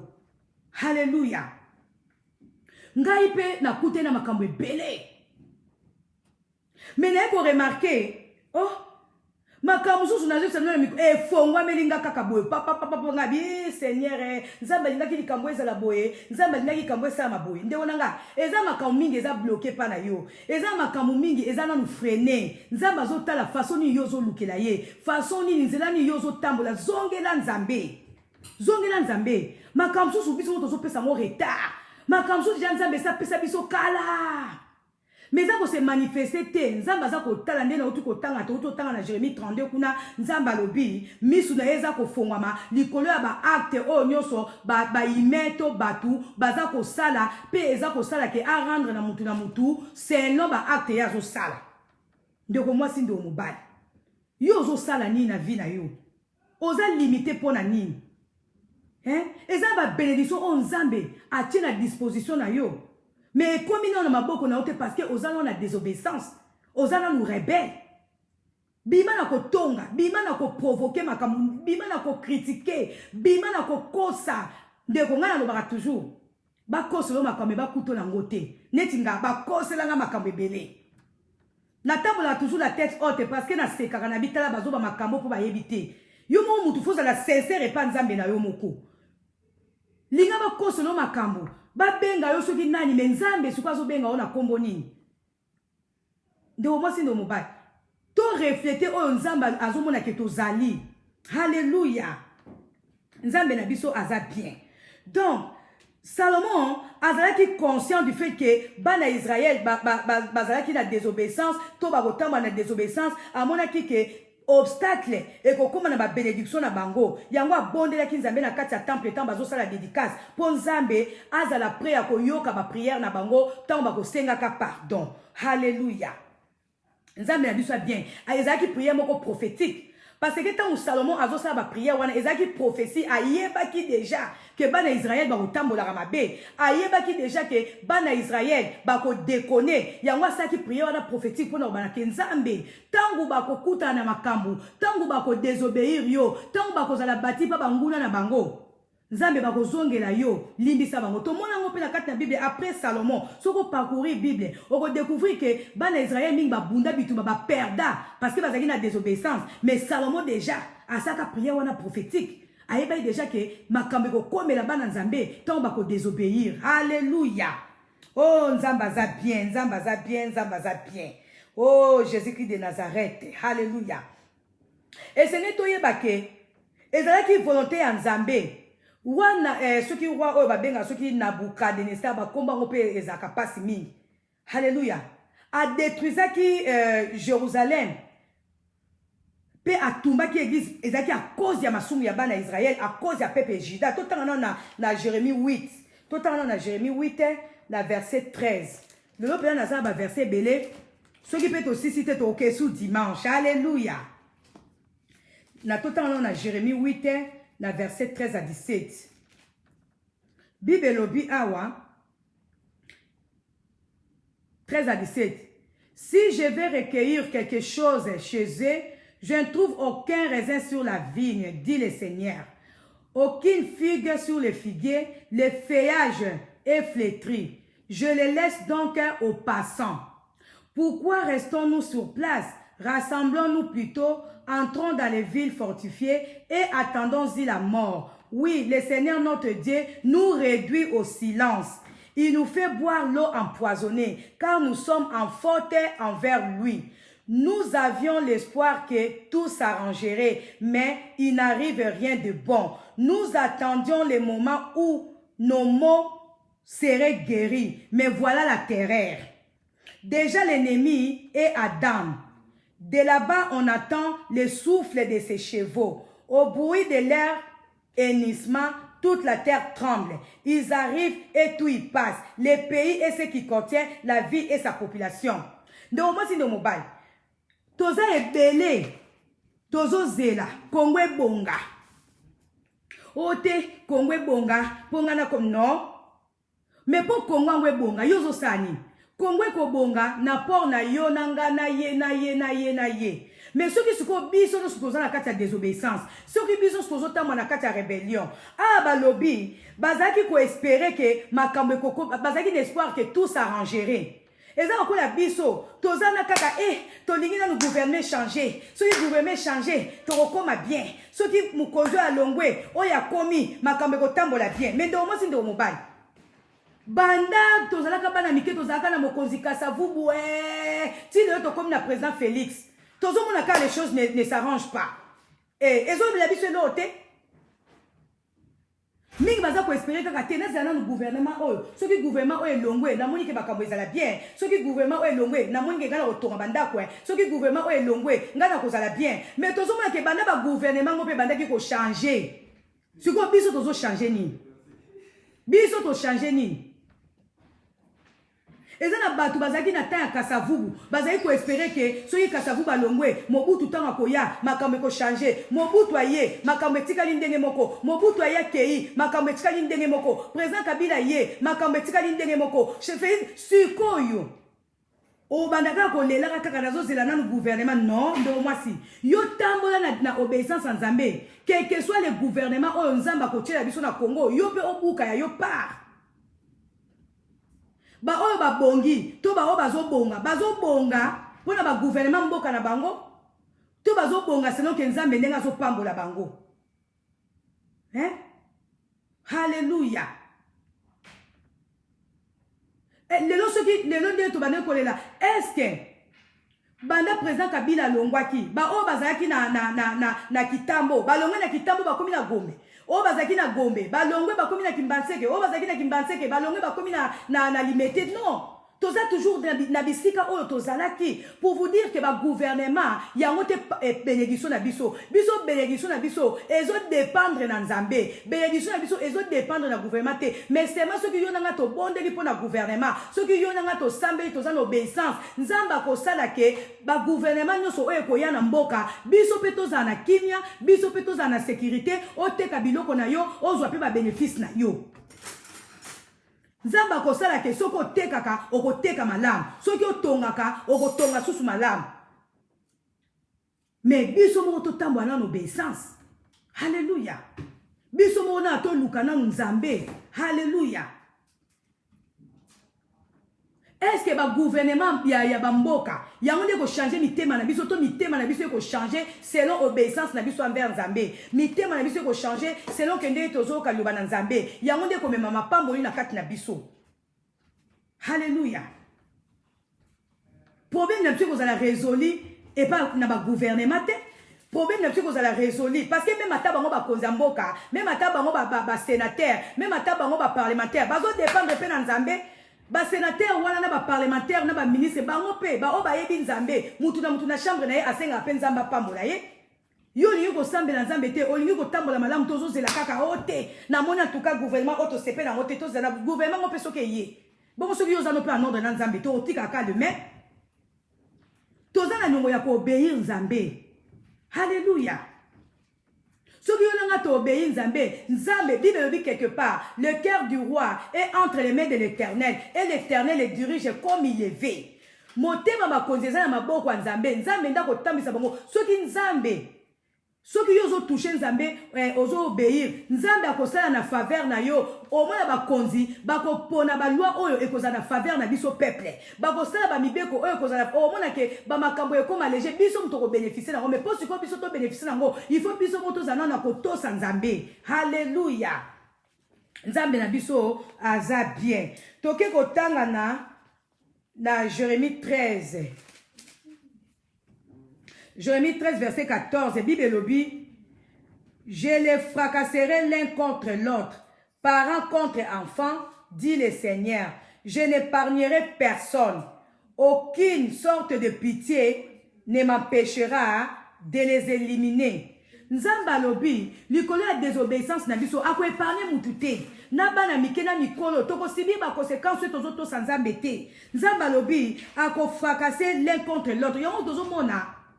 Lokola tozo banga nzambe te tokomi tozo mona me ba parents mususu bakomi binemi na bana bango bana bakomi binemi na ba parents na kata libota bolingo ezate tokomi na 1 sur 1. Pourquoi? Parce que tozo ko désobéir, tozo tambwa na orgueil, tozo tambwa na ba calomnie, tozo tambwa na lokuta, tozo tambwa na ba compétition tina kata famille. Congolais tokomi na compétition. Congolais zotala ke ya bongi kwani jamais na mona ba Congolais ba soutenir ba faire a muninga. Congolais ko ndaka ke ko soutenir ba faire ya ba étranger ya za na bango pembeni. Na mona te Congolais a se pela na faire a muninga. Ba zaina ba mais pas tous. Nyonso wana ezozo msabiso sima tozo désobéir. Alléluia.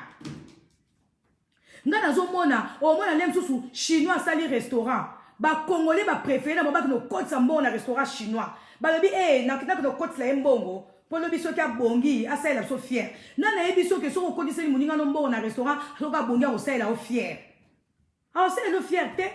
Donc to komi na compétition entre biso ba Congolais, to komi na orgueil entre biso, to komi na komi na biso, to komi na ba défi, ye lokola sali boy, nga fona sala oye ko lekaye, ye lokola a sali boy, nga pe na ko sala boy. Tozo tambola na désordre, yango tozo kutana na makambo. Compétition tina kata mabota. Bana tata mo mama mo bakomi na compétition bakomi ko laksana ya akomona na ko prouver ye ndo mwasi ndo mobali nga za besoin za ba prouver nga na za besoin muta prouver nga ite ndo mwasi ndo mobali to lukelo nzambe to zongela nzambe. Alléluia. Biwe telemeli nga balobi ekoki. Alléluia. Donc esene to yebake chaque fois que to bana ko tema liboso nzambe avec obéissance Nzambe ako bunde azo bitumba. Mais chaque fois to koma na désobéissance, Nzambe ako sala ke to koma na bitumba. Ba faire na biso ekota na désordre. Alléluia.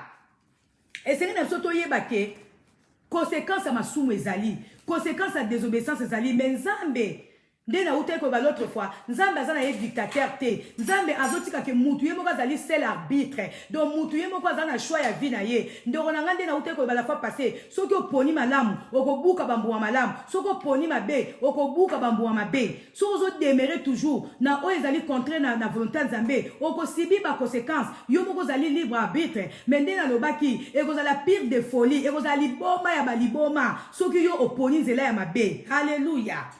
Parce que okozana ba conséquences. Alléluia. Nzambe na biso aza bien, bureau etemelinga balobi, esengeli na kata l'autre kata bongote, esengeli to kota na prière. Na lingi to ça la prière, bureau se bobi ko tila ngata nzembo moko poto continuer.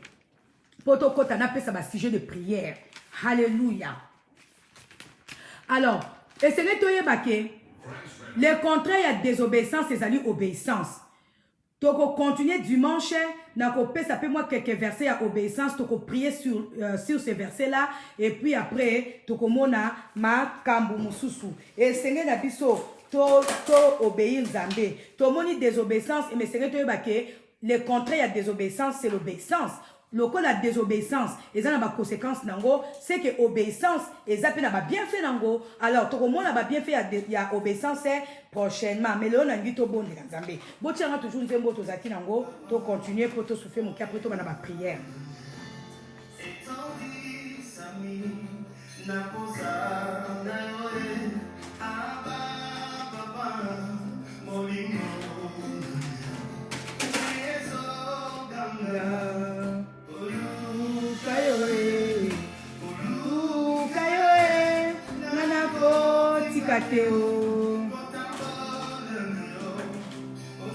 ndeko nga na kotika nzambe te tokanga nzambe nga na kolemba te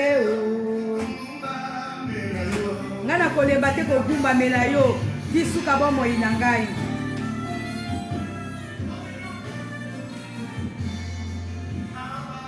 papa motema na ngai sami papa motema na ngai ukayo nga na kolemba te oui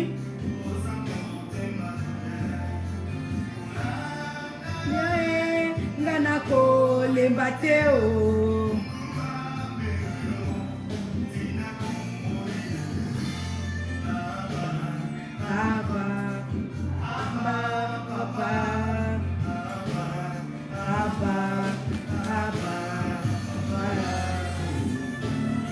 Alléluia. Oh, Nzamba za bien. Nzambe nga na kolemba te kokumba mela yo. Na kolemba te kosalela yo. Na moni ke nanu na komi esika oyo linga na zala te. Alléluia. Abba papa. Topesi Nzambe merci o alobeli biso. Alléluia. Père éternel nga na pesi yo merci. Papa nga na kumisi yo, papa nga na sanjoli yo. Tikate o bona yo. Nda yo nga na kolemba te o. Sino moi nanga. Aba aba papa aba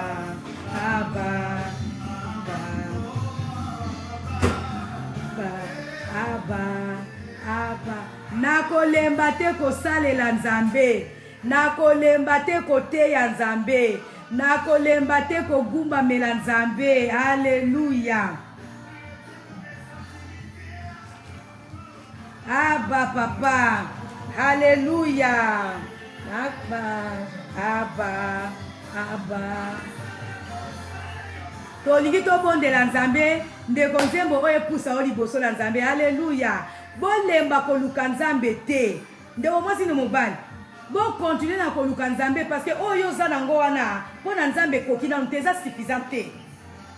Yo za ko se contenter na mo appartement moko ya chambre moko zo la nango alors que Nzamba bongiseli yo soki villa ya combien de chambres. Ata soko za na ba villa ngo mais oza na kimia te. Na buto sutuka ka ba pongezo kata na yo eza na oza na sécurité. Continuez à koluka Nzambe pose à la béni. Bénédiction ezaka bozui auto za nango te. Bénédiction ezali pe sécurité Nzambe. Bénédiction ezali pe protection Nzambe. Bénédiction ezali pe victoire na bitumbo auto za nango. Alléluia.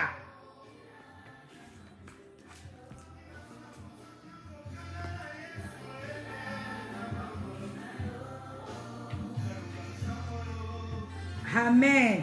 Donc autant na Proverbe 19, tozo banda prière na biso. Proverbe 19.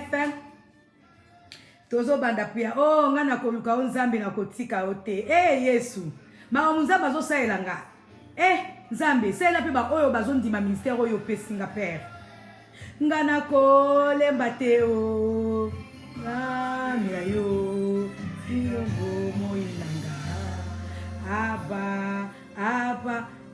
Makamuta Nzambe soka zana yo akotia tout autour na yo bato bako servir yo.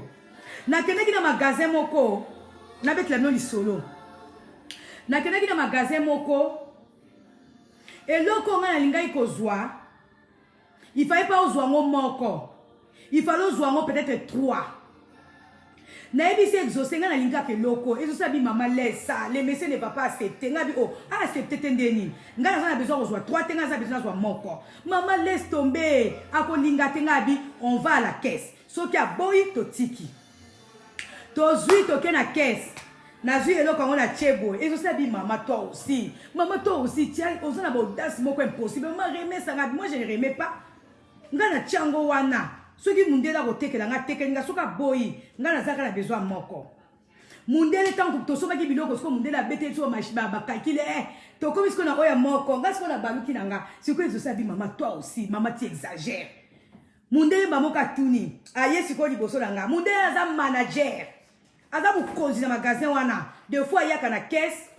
po atala kaka ndenge bato na ye bazosala mosala mundele aye ye moko déjà le quoi aza mundele ayebi ki article wana il faut kozwa ngo 3 kozwa ngo peut-être 6 mais nga nazwaki moko sikoyo atali nga atali exaucé atuni eza ya nani nalobi na audace nyonso ngabi this is mine nabi eza ya nga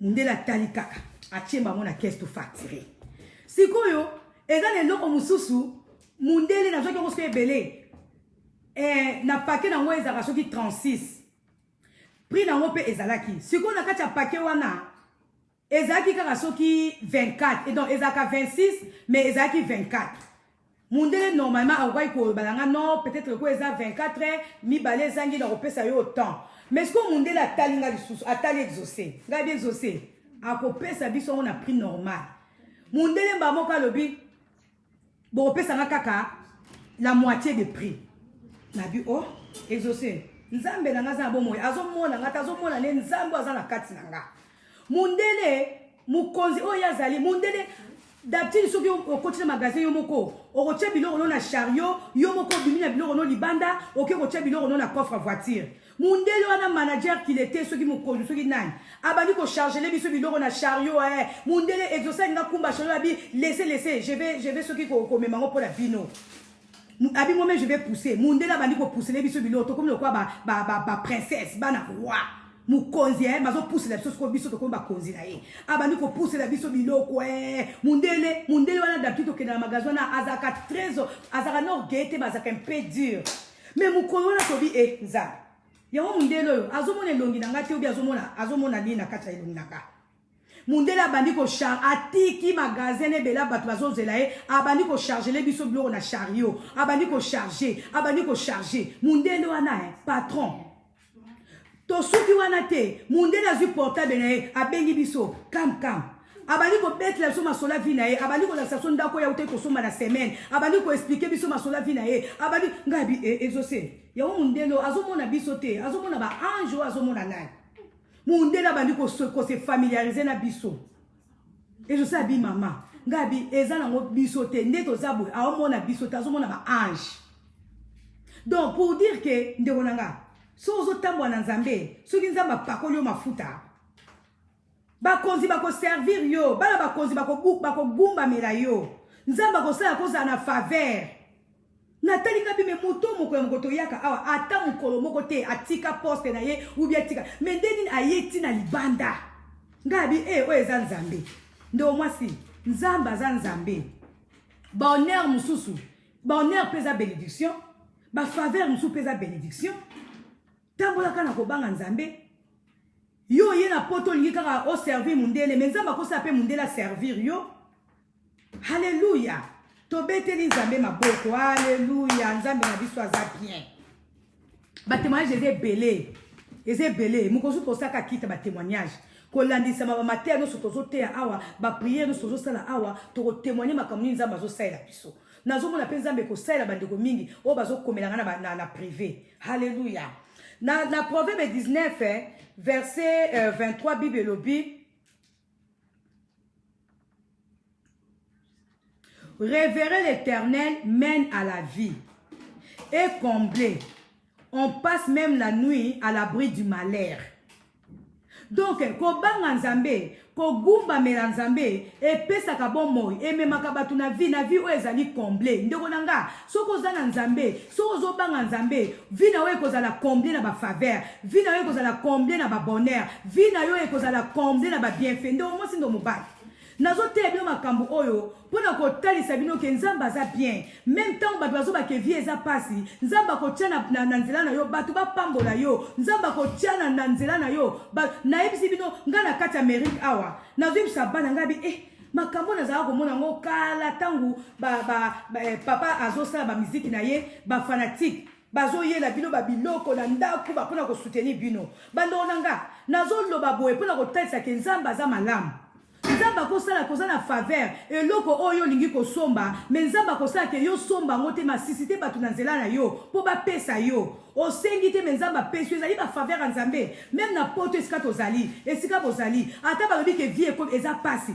bato na yo bakoma mundele akanga baporte na ye makambo ezala so na poto ndenge ezalaka te ndeko na nga mpo na yo mpo na nzambe oyo ozobondela nzambe akosala ke na nzela na yo okela ni ya manger ni ya boire nga na kati na Amérique awa toza toujours na makambo koloba ke Amérique eza pasi bato bakabaka te ndeko nga nazomona bato kokabela nga na Amérique nazomona bato koyela ngai bakarto babiloko kolia ndenge kaka ezalaka na wenge kuna na Kinshasa nazomona bato koyela nga basaki ya baloso nazomona bato koyela ngai bakarto misuni nazomona bato koyela ngai bamiliki nazomona bato koyela nga babiloko mususu kutu na onga na saelaka na nga te me nazozwa ngo mpe kaka mpo nga mpe na tuna nga mpe na pambola nazomona bato kokotisela ngai bade carton bathomson basaki ya loso babido bamafuta bato bazoyela ngai babiloko je vous dis nabi me makambo oyo balobaka esila te epa nzambe faveur esila te epa nzambe grâce esila te partout oyo ozali nzambe akosisite bato mpo na basunga yo nzambe akosisite loboko nzambe ezali kona yo ça fait du bien quand on te fait des cadeaux ndonanga bazoyela nga babido bamafuta ngabi oyo eza nzambe au moins tant que osali programme non lobi te naki nosomba biloko mpo na provision okamwaka boye mama oza na ndaku mama j'arrive ma mère j'arrive oyebi ke nzambe asisite na baafricain oyo ya Congo te bazoyela nga biloko ngabi makambo oyo babaka esila mais n'est qu'on comprenne que pas nzambe faveur ici la té faveur ici la té de au moins si nous mobile à tous en apôtre nous avons besoin de faveur ok dans magasin boy et l'autre temps tu es à $10 par exemple mais mon délai le dit non donne-moi $3 c'est une faveur tous avons besoin de faveur en Zambie na bamboka auto vandi même na Congo tous a besoin faveur en Zambie tous a besoin de boko en Zambie zaliko na biso tous a ba faveur na ba gouvernement tous a ba faveur na ba konza mboka tous a ba faveur bisika auto vandi do mo si ndo mobile nzamba ko yuko tinda batu na nzela na yo nzambe emoka bina iloba na ye je te donnerai des nations abi je mettrai des gens à tes côtés nzamba kopesa o bato basunga yo nzamba kopesa so ezate ke o soki bato basungi yo ndo zangi non nzamba ezali abondance nzambe babine ememaka banui te okozala nango me nzambe alingi te osalela oyo yo asisi te bato baya kopesa yo ezali bafaveur ya nzambe halleluya oh Jésus-Christ de Nazareth nzambe azali tobondela nzambe toke na proverbe totangi yango balobi soki orevere nzambe nzambe akosala ke vi na we ezala comble tokobondela nzambe ndeko mwasi ndo mobali bondela nzambe akomble vi na yo loba nzambe na yo ki loba na yo nazwi décision ya kotosa yo nazwi décision ya kobanga yo nazwi décision ndonanga kozala jaloux te kozala jalouse te kozala ba compétition te bato bazosala compétition envers yo yo tika bango basalela yo ba compétition yo sambela nzambe luka nzambe apambola yo halleluya po nzambe akomble vi na yo kozala mpe motema mabe na bato te ndo mwasi nga azala motema mabe te mais soki nasepe na likambo te nalobaka naza hypocrite te soki nasoki na likambo te nalobaka nabimisi ebimi natikali pepele kozala franche to kozala franc ezali synonyme ya kozala méchante to méchante Zala pepele na motema na yo po nzamba pambola yo. Akotisela yo ba faveur na ndako na yo. Atinda batu na nzela na yo. Nzamba tindela yo ba ange na nzela na yo. Po ba pambola yo. Po ba escorte yo na nzela na yo. Po ba sunga yo. To bonde nzambe. Alléluia. Père éternel, nangi ko zalo obéissante liboso na yo, nangi ko tosa mibeko na yo. Seigneur mon Dieu mon roi, liloba na yo epekisinga na zala jalouse, liloba na yo epekisinga na sala compétition, liloba na yo epekisinga na kangakanda, liloba na yo lebina ngai na limbisa, papa nga nazo limbisa. Mokona nazo senga o mawa pona banguna nanga, mokona nazo senga mawa pona bato bazo tukanga, mokona nazo senga mawa pona bato bazo lukelanga mabe. Seigneur mon Dieu mon roi, nga na sengi Seigneur loko moko, na demere na ko zalo obéissante liboso na yo. Papa na lingi ko sala malamu. Nalingi kozala agréable na misu na yo, nalingi nazala agréable na misu na yo, nalingi bana nanga bazala agréable na misu na yo, nalingi mobali nanga zala agréable na misu na yo, poto mona lipambo lino na kati na biso, poto mona yo kotambisa biso, poto mona faveur na yo, yo lobi, oui, le bonheur et la grâce m'accompagneront tous les jours de ma vie, oui, bonheur grâce na yo, et quoi accompagner bato bazo banga yo, et quoi accompagner ceux qui te craignent, et quoi accompagner bato baza obéissant. Seigneur mon Dieu mon roi, nalingi nazala obéissante, na sengi bana nanga bazala obéissante,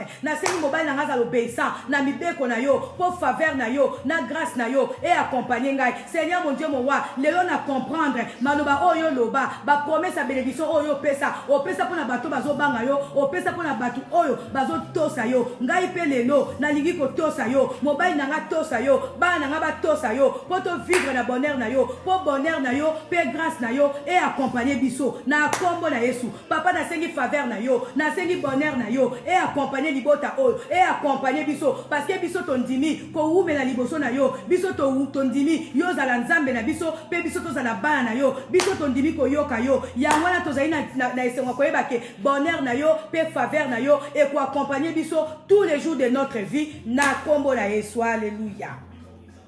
Toke robondela na Esaïe 33.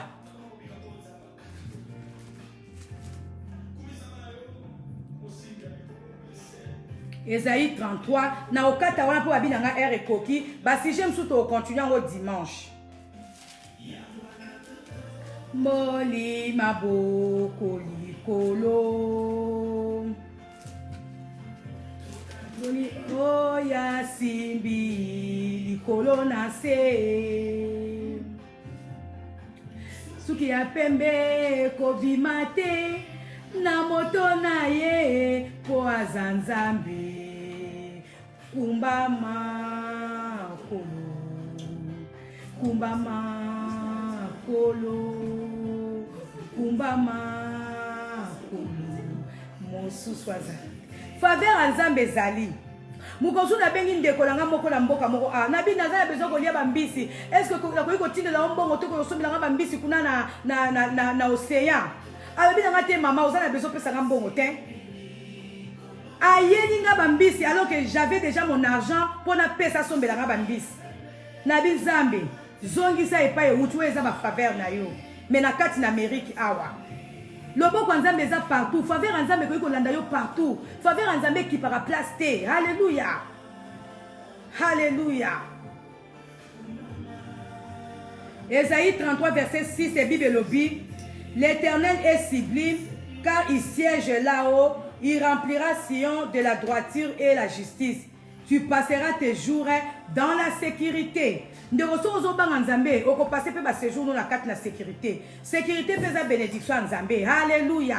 Oh Seigneur mon Dieu mon roi, ngana lingina tosa yo, poto passer ba jour na biso na sécurité na yo. Nzambe ondo bomba ka bana na yo, papa bomba nga, bomba bana nanga, bomba mobile nanga, yo ko permettre te monguna kota na kati ndako. Oh no sa ko nga kota na kati ndako, akokuta na fe na yo, akokuta na moto na yo. Oh no sa ko nga ko toucher bomo nanga, oh no sa ko nga ko toucher bomo mobile nanga, oh no sa ko nga ko toucher bomo bana nanga, ako se retrouva mi simbi yemoko. Oh ako ko simba bana ngai, ako se retrouva simbi bana yemoko. Oh no sa ko nga ko simba mobile nanga ako se retrouver asimbi yemoko po biso tozo bela Nzambe po biso tozo banga yo po biso to kangami yo. Seigneur mon Dieu mon roi, yo ko permettre te banguna ba atteindre biso oya ko ana nzela na biso pona ko ko sa biso mabe ako se retrouver yemoko na kati mabe na ye parce que biso tozo banga yo Nzambe, parce que biso tozo tela Nzambe na kombo na Yesu. Alléluia. papa zwa nkembo zwa nguya papa na pamboli bana na yo oyo bazalaki na kati ya live oyo mutu na likambo na ye azala beni nzambe na pamboli bana na yo oyo aza na baproblème oyo aza na basouci oyo aza déprime nzambe konsole ye oyo aza ya kokweya nzambe releve ye nzambe bakomplot nyonso oyo bazosalela bana na yo na moi mpe na butu nzambe tinda moto na yo ekende kopanza esika bakomplot ezali eza na liboke ya bato basangani mpona kokombattre bana na yo mpona kokombattre peuple ya nzambe nzambe bapanzana nzambe tinda tour de Babel esalama na kaka banguna na biso mutu na likambo na ye bayoka na susu te bakoma na bacontradiction bayoka na susu te mutu na liloba na ye banguna oyo basangani Seigneur panza bango yo oyo kopanza makita banguna na biso baoyo basangani contre biso eza na moi to na butu nzambe panza makita na bango na kombo na Yesu nzambe tia confusion na kati na bango tia désordre na kati na bango désordre boyoka nyeza na susu te na kati ya makita ya banguna bana nzambe na kombo na Yesu. Alléluia. Nzamba za capable apanza banguna na yo. Bible bayaki na nzela moko bakopanza na nzela sambo. Soki yo zoto sa nzambe. Alléluia. Nzamba lola pambo na biso pona lelo to sukisi wana na kopesa vite fait ba mbote to ko continuer la prière na biso dimanche par la grâce de Dieu peut to côté à mouké le contraire de la désobéissance biso bi kezali obéissance to côté à obéissance peut to ko pesa ba verset to ko sambela pona to mona sikoyo ba bien fait ya obéissance nzamba lola apambola biso Mireille ma fille senga pambola ma tozo continuer ko pambola nzambe. Alléluia. To kabwana nzembo oyo bureau de Bizembo ezamulayi na pesa ka mbote vite fait Noëlla oui confusion na kamba nguna au nom de Jésus. Mireille senga ma fille pambolama kuna na Londres dada pambolama Tisia pambolama tete kabe ya pambolama ma fille. Alléluia. Pepe Baptiste pambolama Mireille senga ma fille pambolama kumbama titi na le cœur pambolama ma fille. Bandeko nyonso bazosenga ba prière. Je suis en train de voir comment m'organiser pour que tous na ba prière ensemble na WhatsApp. To meka ko sala groupe ya WhatsApp ya prière pour na batu oyo spécialement bazozinga kena sunga bango na ba prière. Vraiment j'essaie de voir ba programme nangai, j'essaie vraiment d'aménager programme nanga pour qu'ensemble to bandako samela ne fût-ce qu'une fois, ne fût-ce que peut-être 2 fois dans la semaine. Poto mekako sungama na katina ma bondeli zamba lola apambola biso vraiment de ko Sylvie Piandoi nanga ya Daniel Banganzambe pambola ma vraiment tous on a besoin to exceller tous on a besoin tous encore plus béni alors to sans nzambe to lukelongia nzambe Noëlla Ngiama Noëlla bengangai ata na komba Noëlla wana na koyeba pe ko déterminer na kosambela nzambe na lota ota na ndoto. Alléluia. Alléluia. Pambolama Lili Masaki pambolama. Alléluia. Grâce mawete pambolama. Vraiment na saluer binonyo ce ska bozali na ba pesinga rapport ke zana bande ko belé bazaka vraiment liboso ya ba comment la koloba ya page oyo pona ko landa ba prière na bande ko na ra banque bino bo pambolama betidia na campus partout ska bozali na zuba ekona bino ezana batu oyo pe bazo landa mateya nzamba kuta na bino ba étudiant nzamba sa na bino grâce à nzamba zali kona bino bande ko nyonso nzamba pambola bino vraiment bye bye. Alléluia. Bye bye to silisi to kutani wali jerebendo pambolama na lisuya nzambe to romona na dimanche. Alléluia. To vraiment bye bye. Bon d'ailleurs combien de minutes gamo kwa bureau de binga mona kata beti kola sengimbi bo pambola